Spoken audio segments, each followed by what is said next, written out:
அனைவருக்கும் வணக்கம். Google C universe YouTube சேனலில் இன்னைக்கு நம்ம பார்க்க போகிற டாபிக் என்னன்னா, ஜான்வரி 1 இந்த டேட்டை ஃபோக்கஸ் பண்ணி இருக்கிற முக்கியமான கரண்ட் அஃபேர்ஸ் நம்ம பார்க்க போகிறோம். இந்த டாப்பிக்கில் உங்களுக்கு அப்கமிங் 2025 எழுத போகிற எக்ஸாமில் கண்டிப்பாக ஜிகேவை ஃபோக்கஸ் பண்ணி உறுதியாக ஒரு கொஷின் உங்களுக்கு கேட்பாங்க. ஓகே, நம்ம இப்போ ஒவ்வொன்றா நம்ம பார்க்க ஸ்டார்ட் பண்ணலாம். ஃபர்ஸ்ட் பார்க்க போகிறது ஜான்வரி 1, 1958. இந்த வருஷம் இந்த நாளில் இந்தியாவில் எந்த ஒரு அமைப்பு உருவாயிருக்குன்னா டிஆர்டிஓவோட ஃபார்மேஷன் தான் இது. அப்போ டிஆர்டிஓனா யார்? இவங்க இந்தியாவில் மத்திய பாதுகாப்புத்துறை அமைச்சகம் இவங்களுடைய டைரக்ட் கண்ட்ரோலில் இருப்பாங்க. இவங்களுடைய முக்கிய பணி நம்ம நாட்டுக்கு தேவையான ஏவுகணைகள் ஃபுல்லாக உருவாக்குறது. அதே மாதிரி இந்த பாதுகாப்பு சம்பந்தமாக முக்கிய முடிவுகள், ஒப்பந்தங்கள் எல்லாமே இவங்க தான் மேற்கொள்வாங்க. ஃபார் எக்ஸாம்பிள், பிரம்மோஸ் ஏவுகணை இந்தியாவும் ரஷ்யாவும் இணைந்து உருவாக்கியிருப்பாங்க. அப்போ இந்தியா சார்பில் இந்த அக்ரிமெண்ட்டில் யார் சைன் பண்ணுவாங்கன்னா டிஆர்டிஓ. அப்போ டிஆர்டிஓ இந்த மாதிரி இராணுவம், பாதுகாப்பு சம்பந்தமாக முக்கிய ஒப்பந்தங்கள் ப்ளஸ் இந்த பீரங்கி, துப்பாக்கி இதெல்லாம் உருவாக்குறதுல இவங்களுடைய பங்கு ரொம்ப ரொம்ப முக்கியமானது. டிஎன்பிசியில் டிஆர்டிஓவுடைய ஃபுல் ஃபார்மை கேட்டிருக்காங்க. இதோடைய full form defence research and development organisation. இதோட தலைமையிடம் டெல்லியில் இருக்கு. இப்போ இதோட ஹெட், அதாவது சேர்பர்சன் யார் இருக்காருன்னா சமர் பி காமத். இவர் தான் டிஆர்டிஓவோட தற்போதைய தலைவர். நான் ஃபுல் ஃபார்ம் திரும்ப ஒருக்கா சொல்லிடுறேன். Defence research and development organisation, பாதுகாப்பு ஆராய்ச்சி அல்லது இராணுவ ஆராய்ச்சி மற்றும் வளர்ச்சி நிறுவனம் சொல்லி பொதுவாக இதை சொல்லுவாங்க. ஓகே, ஜான்வரி 1ல் அடுத்து பார்க்க போகிற டாபிக் பார்த்தீங்கன்னா, இந்தியாஸ் 25th ஹைகோர்ட், அதாவது இந்திய நாட்டில் 25வது ஹைகோர்ட் உருவாச்சு. அது எந்த நாள்னா ஜான்வரி 1. எந்த வருஷம்னா 2019. இன்னைக்கு நிலவரப்படி, இப்போ நம்ம 2025 இருக்கோம். இன்னைக்கு நிலவரப்படி இந்தியாவில் மொத்தம் ஹைகோர்ட் எத்தனை இருக்குன்னா அதே 25 தான் இருக்கு. அப்போ இந்தியாவில் கடைசியா 25வது உயர்நீதிமன்றம் எதுன்னு கேட்டாங்கன்னா ஆந்திராவில் அமராவதி. இதுதான் இந்தியாவில் 25வது ஹைகோர்ட். இன்னைக்கு டோட்டல் எவ்வளோன்னு கேட்டாங்கன்னா 25 தான் இருக்கு. இந்தியாவில் ஃபர்ஸ்ட் 1862ல் 3 ஹைகோர்ட் உருவாயிருக்கும். கல்கத்தா, பாம்பே, மெட்ராஸ். இந்த 3மே ரொம்ப முக்கியம். இதில் இந்தியாவிலே ஓல்டஸ்ட் எதுன்னு கேட்டாங்கன்னா கல்கத்தா. ஸோ நம்ம தமிழ்நாட்டில் இருக்கிறது சென்னை உயர்நீதிமன்றம். இது 1862 ஆகஸ்ட் 15 லான்ச் பண்ணியிருப்பாங்க. ஓகே, அடுத்தது ஜான்வரி 1ல் அடுத்து பார்க்க போகிற டாபிக் பார்த்தீங்கன்னா பேன் ஆன் பிளாஸ்டிக்ஸ். அதாவது நம்ம தமிழ்நாட்டில் இந்த பிளாஸ்டிக் இதை ஒழிக்கிறதுக்கு தடை பார்த்தீங்கன்னா கொண்டு வந்தாங்க. இதை எந்த நாளில் அமல்படுத்தினாங்கன்னா ஜான்வரி 1. அப்போ எந்த வருஷம்னா 2019. அப்போதைய முதல்வர் இபிஎஸ் அவர்கள் இதை கொண்டு வந்திருப்பாரு. இதை ஃபர்ஸ்ட் எப்போ அறிவிச்சாங்கன்னா 2018 ஜூன் 5 அறிவிச்சிருப்பாங்க. இந்த நாளில் அறிவிச்சு 2019 ஜான்வரி 1 இந்த நாள்ல இருந்து இப்போ வரைக்கும் தமிழ்நாட்டில் பிளாஸ்டிக் யூஸ் பண்றதுக்கு தடை இருக்கு. ஓகேவா? அப்ப அறிவிச்சது ஜூன் 5. இந்த டேட் கேட்டாங்கன்னா இது சுற்றுச்சூழல் தினம். உங்களுக்கு தெரியும், தற்போதைய அரசு தமிழக முதலமைச்சரா எம்.கே. ஸ்டாலின் அவர்கள் வந்ததுக்கு அப்புறமும் இவரும் பிளாஸ்டிக்கை ஒழிக்கிறதுக்கான முயற்சிகள் எடுத்தாரு. அந்த வகையில இவர் கொண்டு வந்தது மீண்டும் மஞ்சப்பை திட்டம். இது 23 டிசம்பர் 2021 லான்ச் பண்ணியிருப்பாங்க. இது ஆல்ரெடி இந்த டேட் டிஎன்பிசி எக்ஸாமில் கொஸ்டினாக கேட்டிருக்காங்க. ஓகே, இப்போ வரைக்கும் நம்ம ஜான்வரி 1ல் ஒரு 3 டாபிக் நம்ம டிஸ்கஸ் பண்ணியிருக்கோம். இப்போ நம்ம அடுத்து போகலாம். ஜான்வரி 1ல் அடுத்து பார்க்க போகிறது exchange list of nuclear installations agreement, அதாவது தமிழில் அணு உலை பரிமாற்றம் குறித்த பட்டியல்.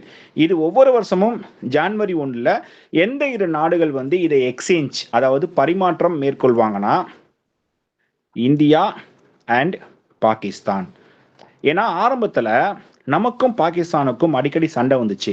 உதாரணத்துக்கு 1965 வார், 1971 வார், 1999 வார். அப்போ இந்த வாரில் சேதாரங்கள் அதிகம். இதுக்கப்புறம் என்ன பண்ணுறாங்க, ஒரு டீல் பண்ணுறாங்க. இந்திய நாட்டிலேயோ பாகிஸ்தான் நாட்டிலேயோ அந்த நாடுகளில் இருக்கிற அணு உலைகள் இருக்குல்ல, அணுமின் நிலையங்கள், இதன் மீது தாக்குதல் நடத்தக்கூடாது. இதுதான் இந்த டீல். சரிங்களா? ஏன்னா ஏற்கனவே ஒரு அணு உலை வெடிச்சாலே சேதாரங்கள் அதிகமா இருக்கும். அதே அணு உலையில வந்து ஒரு ஒரு ஒரு குண்டு வீசுறப்ப இன்னும் பாதிப்பு அதிகமா இருக்கும். அதனால 2 நாட்டுல இருக்கிற அணு உலை மீது மட்டும் எப்போதுமே அட்டாக் பண்ணக்கூடாது. அதனால இத ஒவ்வொரு வருஷமும் ஜான்வரி 1ல இந்த 2 நாடுகளும் எக்ஸ்சேஞ்ச் வந்து பண்றாங்க. ஓகேவா? அப்ப அணு உலை பரிமாற்றம் குறித்த பட்டியல் ஜான்வரி 1 இந்த டேட்ல எந்த 2 நாடுகள் மேற்கொள்றாங்க அப்படின்னு கேட்டா இந்தியா மற்றும் பாகிஸ்தான். அப்ப இந்த அக்ரிமெண்ட்ல எப்ப கொண்டு வந்தாங்க தெரிஞ்சுக்கோங்க. அக்ரிமெண்ட் 31 டிசம்பர் 1988ல கொண்டு வராங்க. இதை எப்ப இம்ப்ளிமெண்ட் அதாவது அமல்படுத்துறாங்கன்னா 27 ஜான்வரி 1991ல இதை அமல்படுத்துறாங்க. இதுக்கப்புறம் எக்ஸ்சேஞ்ச் பரிமாற்றம் டேட் நான் ஏற்கனவே சொல்லிட்டேன் 1 ஜான்வரி. அப்ப எந்த வருஷத்துல இருந்து பரிமாற்றம் பண்ண ஆரம்பிக்கிறாங்கன்னா இதற்கு அடுத்த வருஷம் 1992 முதல். அப்ப இன்னைக்கு இந்தியாவும் பாகிஸ்தானும் அணு உலை குறித்த பரிமாற்றம் மேற்கொள்றாங்கன்னா அது எந்த வருஷம் கேட்டாங்கன்னா 92ல இருந்து எந்த டேட்ல ப்ராப்பரா பண்றாங்கன்னா 1 ஜான்வரி இந்த டேட். ஓகேவா? நெக்ஸ்ட் ஒன் ஜான்வரி 1ல அடுத்து பார்க்க போறது நிதி ஆயோக்கோட ஃபார்மேஷன். இது ஃபர்ஸ்ட் வந்து பிளானிங் கமிஷனா இருந்துச்சு. உங்களுக்கு எல்லாருக்கும் தெரியும் எக்கனாமிக்ஸ் ஓரியன்டா இந்த 2 டாபிக்ல எப்போதுமே டிஎன்பிஎஸ்சில கொஸ்டின் இருக்கும். ஓகேவா? அப்ப திட்டக்குழு பத்தியும் நம்ம படிக்கணும். நிதி ஆயோக்க பத்தி படிக்காம எக்ஸாம் நம்ம போவே கூடாது. எப்போதுமே நிதி ஆயோக்ல இருந்து ஒரு கொஸ்டின் மேக்ஸிமம் எக்ஸாம்ல வந்துடும். அதுல லேட்டஸ்டா கரண்ட் அஃபேர்ஸ்ல பாத்தீங்கன்னா நிதி ஆயோக்கோட ரிப்போர்ட். சரிங்களா? இப்ப கூட எஸ்டிஜி ரிப்போர்ட் கூட வெளியிட்டு இருப்பாங்க. தமிழ்நாடு மேக்ஸிமம் இந்த வறுமை ஒழிப்பிலிருந்து நிறைய இதுல நம்பர் 1 பிளேஸ்ல தமிழ்நாடு இருக்காங்க. அதனால நிதி ஆயோக்கோட ரிப்போர்ட் எப்பவுமே படிக்கணும். ஓகேவா? சரி, அப்ப திட்டக்குழு இது உருவான டேட் கேட்டா உங்களுக்கு தெரியும் 15 மார்ச் 1950ல திட்டக்குழு உருவாயிருக்கும். ஜவஹர்லால் நேரு பிரதமராக இருந்தப்ப திட்டக்குழு கொண்டு வந்திருப்பாங்க. அதுக்கப்புறம் தற்போதைய பிரதமர் நரேந்திர மோடி அவர்கள் வந்ததுக்கு அப்புறம் இந்த திட்டக்குழுவை மாற்றி அமைச்சிருப்பாரு. இன்னைக்கு திட்டக்குழு நிதி ஆயோக்கா இருக்கு. அப்ப நிதி ஆயோக்கோட ஃபார்மேஷன் இதுவும் கேட்டாலும் 1 ஜான்வரி 2015. இந்த டேட் வந்து நம்மளுடைய எக்ஸாம்ல நிறைய வாட்டி ரிப்பீட்டடா கேட்டிருக்காங்க. ஸோ இந்த டேட்டை மனப்பாடம் பண்ணி வச்சுக்கோங்க. NITI இதோடைய ஃபுல் ஃபார்ம் பார்த்தீங்கன்னா நேஷனல் இன்ஸ்டிடியூஷன் ஃபார் டிரான்ஸ்ஃபார்மிங் இந்தியான்னு சொல்லி பொதுவாக சொல்லுவாங்க. ஓகேவா? திட்டக்குழு இதை மாற்றி அமைச்சிருக்காங்க. இப்போ என்ன பேர்ல இருக்குன்னா நிதி ஆயோக். ஓகேவா? நம்மளுடைய ஷார்ட்ஸ்ல திட்டக்குழு நிதி ஆயோக்கா எப்படி மாறுச்சுன்றதை நான் சொல்லியிருப்பேன். ஃப்ரீயா இருக்கிறப்ப அந்த வீடியோஸ் நீங்க பாருங்க. ஓகேவா? ஜான்வரி 1ல அடுத்து பார்க்க போற டாபிக் பார்த்தீங்கன்னா இந்தியாவோட ஃபர்ஸ்ட் சிடிஎஸ்னா இதோட full form chief of defence staff, அதாவது முப்படைகளுக்கான தலைமை தளபதி, ஆர்மி, நேவி, ஏர்ஃபோர்ஸ் இவங்களுக்கு மேல சிடிஎஸ்ன்ற ஒரு போஸ்டிங் வந்து கொண்டு வராங்க. அப்ப இந்தியாவோட ஃபர்ஸ்ட் சிடிஎஸ்ஸா பிபின் ராவத், இவரை எப்படி அழைக்கணும்னா ஜெனரல் பிபின் ராவத். இவர் பதவியேற்ற நாளும் இதே ஜான்வரி 1. எந்த நாள் எந்த வருஷம் அப்படின்னு கேட்டாங்கன்னா 2020ல இவர் பதவியேற்றிருப்பாரு. சரிங்களா? ஆனா இந்த பிபின் ராவத் இல்ல, இவர் இறந்து போயிட்டாரு.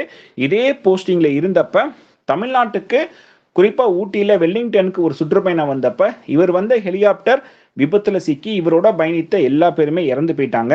8 டிசம்பர் 2021ல இவர் இறந்து போயிருப்பாரு. சரிங்களா? ஆனா எப்பனாலும் உங்களுக்கு ஜிகேல கொஸ்டின் கேட்பாங்க, இந்தியால முப்படைகளுக்கான முதல் தலைமை தளபதி யாருன்னு கேட்பாங்க. ஸோ கேட்டா ஒரே ஆன்சர் பிபின் ராவத். சரிங்களா? ஓகே, அப்ப இப்ப செகண்ட் இப்ப ஆக்டிவா இருக்காரு. ஸோ தெரிஞ்சுக்கோங்க, செகண்டும் அதே ஜெனரல் தான் சொல்லணும். பேர் வந்து அனில் சௌஹான். இவரு 30 செப்டம்பர் 2022 முதல் இப்போ வரைக்கும் இவர் பொறுப்புல இருக்காரு.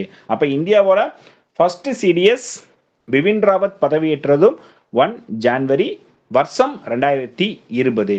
ஆரம்பத்துல சிடிஎஸ்ன்ற பதவி கிடையாது. இந்தியால புதிதாக உருவாக்கப்பட்ட ஒரு பதவி. முப்படைகளை ஒருங்கிணைக்கணும், இதற்காக இந்தியால கொண்டு வந்திருப்பாங்க. நெக்ஸ்ட் ஒன் ஜான்வரி 1ல அடுத்து பார்க்க போற டாபிக் GATT கேட்னு சொல்லுவாங்க.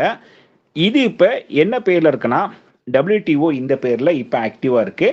இது வந்து ஐநாவோட கண்ட்ரோல்.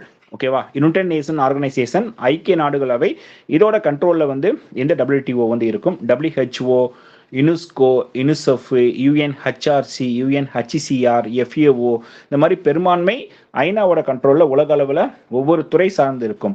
அப்போ இது WTOன்றது எதை குறிக்குதுன்னா ட்ரேடு, வர்த்தகத்தை சார்ந்து உலக அளவில் ஐநாவை சார்ந்து இருக்கிறது இந்த WTO. ஓகேவா.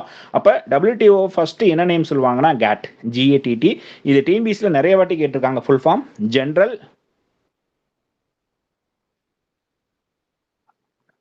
Agreement on tariffs and trade.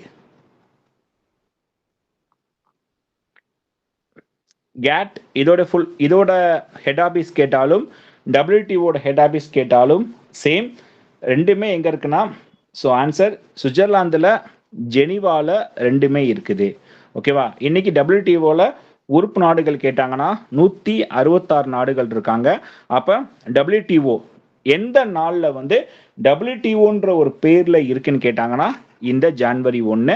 அப்ப எந்த வருஷம்னா 1995 முதல். அப்ப இதுக்கு முன்னாடி வரைக்கும் இந்த வர்த்தகத்தை சார்ந்து இருக்கிற அமைப்போட பேர் வந்து GATT.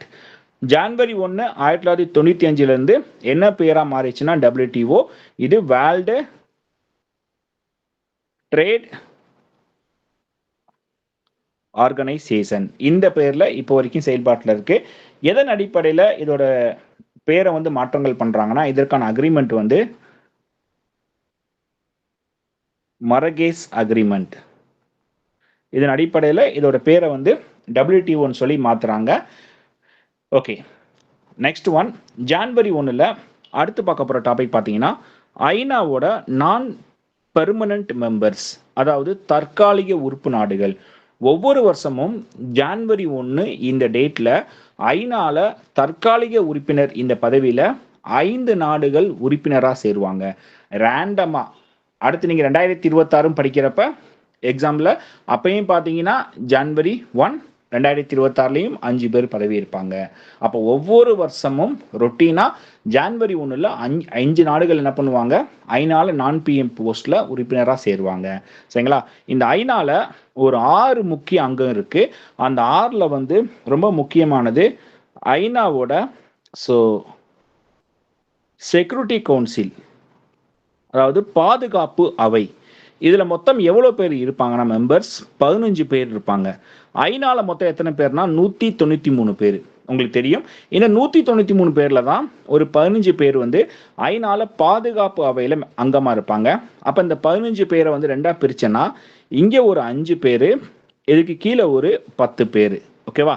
இந்த 5 யாருன்னா இவங்க தான் ஐநால பெர்மனன்ட் நிரந்தர உறுப்பு நாடுகள், P5 சொல்லுவாங்க, பெர்மனன்ட். சரிங்களா. இவங்களுக்கு தான் ஐநால வீட்டோ அதிகாரம் இருக்கும். நான் ஷார்ட்கட் சொல்லியிருக்கேன், ACFRE. ஏசியை வந்து ஃப்ரீயா கொடுக்குறோம், WE போட்டுறக்கூடாது, சிங்கிள் E. அப்ப America, China, France, Russia, England, இவங்க 5 பேர் தான் பெர்மனன்ட். ஆனா இந்த 10ன்றது மாறிக்கிட்டே இருப்பாங்க. சரிங்களா. அப்ப ஐநால நான் PM போஸ்ட்ல ஒரு நாடு சேர்றாங்கன்னா இவங்களுக்கான பதவி காலம் வந்து 2 ஆண்டுகள். 2 ஆண்டுகள்.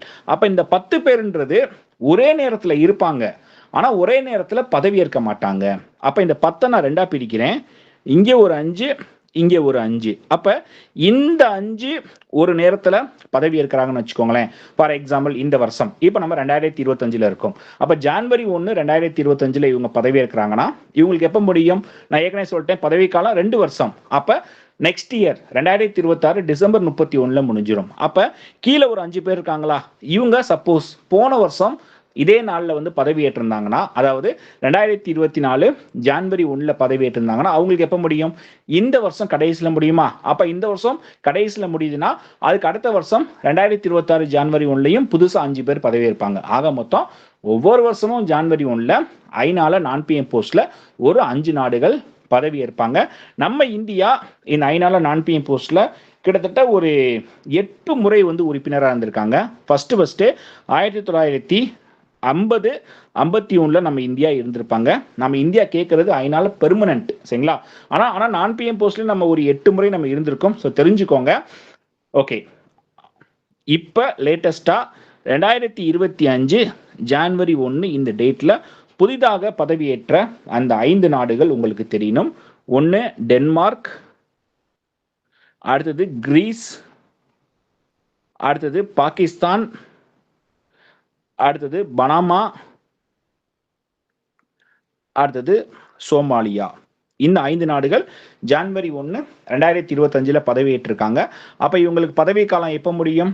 அடுத்த வருஷம் 2026 டிசம்பர் 31 இவங்களுக்கான பதவி காலம் முடிஞ்சிடும். அப்ப ஐநால செக்யூரிட்டி கவுன்சில்ல 15 பேர், அதுல 5 பெர்மனன்ட், 10 வந்து நான் பெர்மனன்ட் தற்காலிக உறுப்பு நாடுகள்.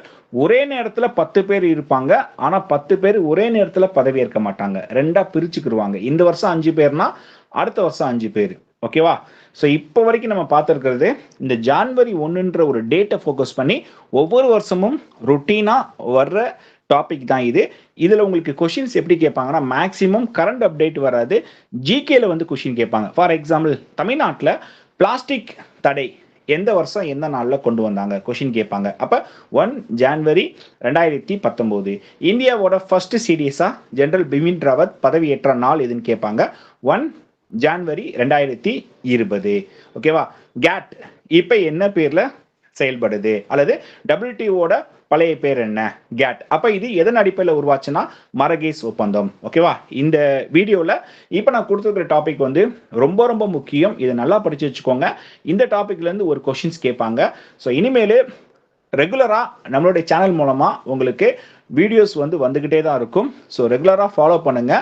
நம்மளுடைய டார்கெட் வந்து 2025 வரிசையாக உங்களுக்கு 3 எக்ஸாம் இருக்கு. ஸோ ஜூன் மாதம் குரூப் 1 இருக்கு, இதுக்கப்புறம் ஜூலை மாதம் குரூப் 4 இருக்கு, செப்டம்பரில் பார்த்தீங்கன்னா குரூப் 2 இருக்கு. இந்த 3 எக்ஸாமை ஃபோக்கஸ் பண்ணி அடுத்தடுத்து நம்ம வீடியோஸ் நம்ம ஃபுல்லாக கொடுத்துட்டு இருப்போம். ஸோ ரெகுலராக ஃபாலோ பண்ணுங்க. இந்த வீடியோஸ் உங்களுக்கு பிடிச்சிருந்துச்சுன்னா மறக்காம லைக் பண்ணுங்க. ஸோ உங்களுக்கு வேற ஏதாவது ஒரு டாபிக்ஸ் தேவைப்படுது, வீடியோஸ் மூலமாக எடுத்து கொடுங்கன்னா தாராளமாக கமெண்ட்ல பதிவு பண்ணுங்க. மறக்காம என்னுடைய சேனலை சப்ஸ்கிரைப் பண்ணுங்க. தேங்க்யூ.